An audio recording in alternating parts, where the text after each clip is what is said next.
ஆண்டவராகிய இயேசு கிறிஸ்துவின் நாமத்தில் உங்கள் அனைவருக்கும் காலை வாழ்த்துக்கள். இன்றைய மன்னா, நீ இப்படிப்பட்ட காலத்துக்கு உதவியாய் இருக்கும்படி உனக்கு ராஜ மேன்மை கிடைத்திருக்கலாமே, யாருக்கு தெரியும் என்று சொல்ல சொன்னான். எஸ்தர் 4:14 பின்பகுதி. ராஜ மேன்மை எஸ்தருக்கு கிடைத்தது. எங்கேயோ இருந்த அவளை ஆண்டவர் அழைத்து வந்து ராஜ மேன்மையை கொடுத்திருக்கிறார். பாருங்க, எஸ்தர் ராஜாத்தி வந்து மொர்தெகாய்க்கும் அவளுக்கும் என்ன சம்பந்தம் போது, அவள் சிறிய வயதில் ரொம்ப அழகானவளாக ரூபவதியாக இருக்கிறான். தாயும் தகப்பனும் இறந்துடுறாங்க. எஸ்தர் வந்து மொர்தெகாய்க்கு சித்தப்பா மகள் தான், தங்கை தான் வேணும், இவர் அண்ணன். ஆனால் 2 பேரும் அவங்க தாயும் தகப்பனை இறந்த உடனே மொர்தெகாய் அவளை தன் குமாரத்தியாக எடுத்துக்கொண்டான். அண்ணன் தான், ஆனால் தகப்பனை போல எடுத்து அவளை வளர்த்து ஆளாக்கி எப்படியாகிலும் இவளை வந்து நல்ல ஒரு இது கொண்டு வரணும்னு போது, அங்கே வஸ்தி அரசி வந்து சில காரியங்கள்னால அதெல்லாம் நமக்கு வேணாம், அதனால் தள்ளப்படுறா. அப்போ ராஜாத்தி வேணும்னு சொல்லும்போது ஊரில் உள்ள தேசத்தில் உள்ள அழகான பெண்கள்லாம் அழைக்கப்படுறாங்க. அப்போ இவளும் வந்து அழகாக இருக்கிறதுனால இவளும் வந்து அங்கே ராஜா அரண்மனைக்கு போகிறான். ராஜாவின் கண்களே அவளுக்கு தயவு கிடைக்குது.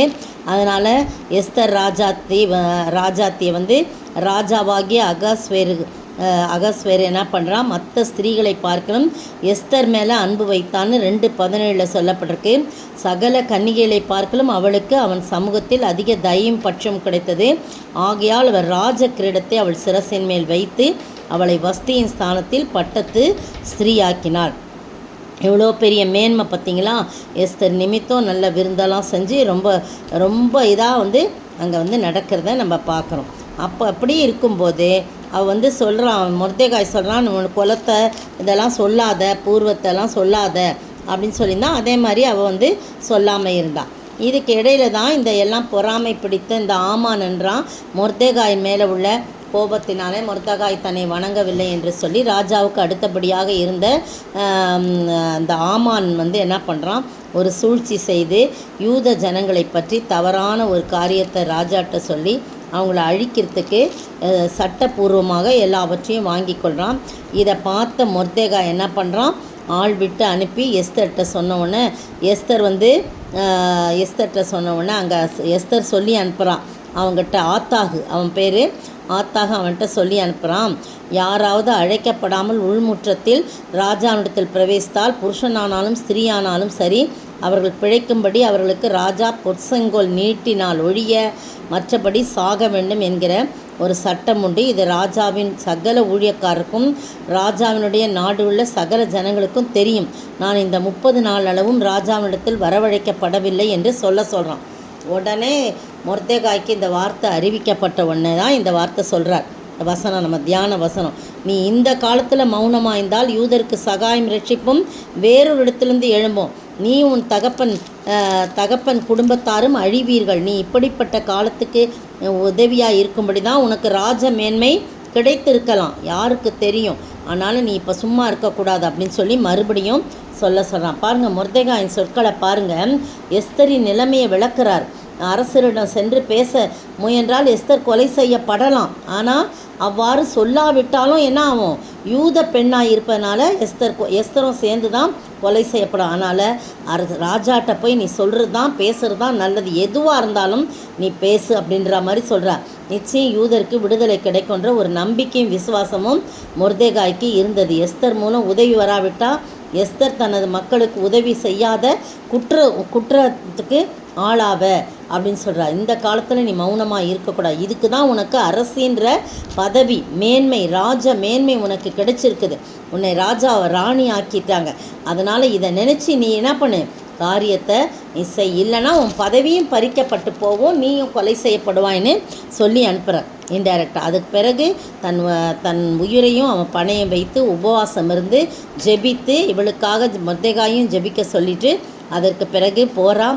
அங்கே ஒரு வெற்றி கிடைக்குது, காரியம் மாறுதலாய் முடிந்தது. ராஜாவின் கண்களிலே அவளுக்கு தயவு கிடைக்கிறது. அந்த துஷ்ட ஆமான் கொலை செய்யப்படுறான். அவ்வளோ தூரம் நல்ல பெரிய காரியங்கள்லாம் நடக்குது. காரியம் மாறுதலாய் முடிந்தது அப்படின்னு சொல்லிட்டு கடைசியில் 9ஆம் அதிகாரத்தில் பார்த்தீங்கன்னா 1 பின்பகுதி யூதரானவர்கள் தங்கள் பகைஞரை மேற்கொள்ளும்படிக்கு காரியம் மாறுதலாய் முடிந்தது. ராஜாவின் சட்டம்லாம் மாற்றப்படுது. எனவே உங்களுக்கும் எனக்கும் ஒரு பெரிய மேன்மை கொடுக்கப்பட்டிருக்கா, ஒரு பெரிய பொறுப்பு, ஒரு பதவி, ஒரு உயர்வு கிடைத்திருக்குதா.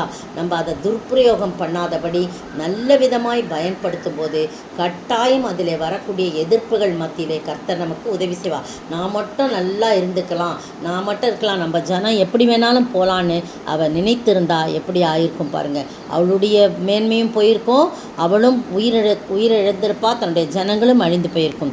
எனவே நீங்களும் நானும் எஸ்தரின் புத்தகத்தின் மூலம் நாம் தெரிந்து கொள்வது, நமக்கு ஒரு நல்ல உயர்வு, ஒரு பதவி, ஒரு அந்தஸ்து, ஒரு மேன்மை நமக்கு கிடைச்சதுன்னா அதை மற்றவருடைய பிரயோஜனத்துக்காக நாம் செலவழிக்க வேண்டும், மற்றவருடைய பிரயோஜனத்துக்காக அதை அர்ப்பணிக்க வேண்டும். அப்படி செய்யும்போது நாம் நிச்சயமாய் இன்னுமாய் உயர்த்தப்படுவோம். செல்ஃபிஷாக இல்லாதபடி, தன்னலமாக இல்லாதபடி மற்றவர்களுக்கு அதை பிரயோஜனப்படுத்த ஆண்டவர் தாமே கிருபை செய்வாராக. ஆமென். எங்கோ நான் வாழ்ந்தேன், அறியாமல் அலைந்தேன், என் நேச தேடி வந்தே, நெஞ்சார அணைத்து முத்தங்கள் கொடுத்து நிழலாய் மாறிவிட்டீ.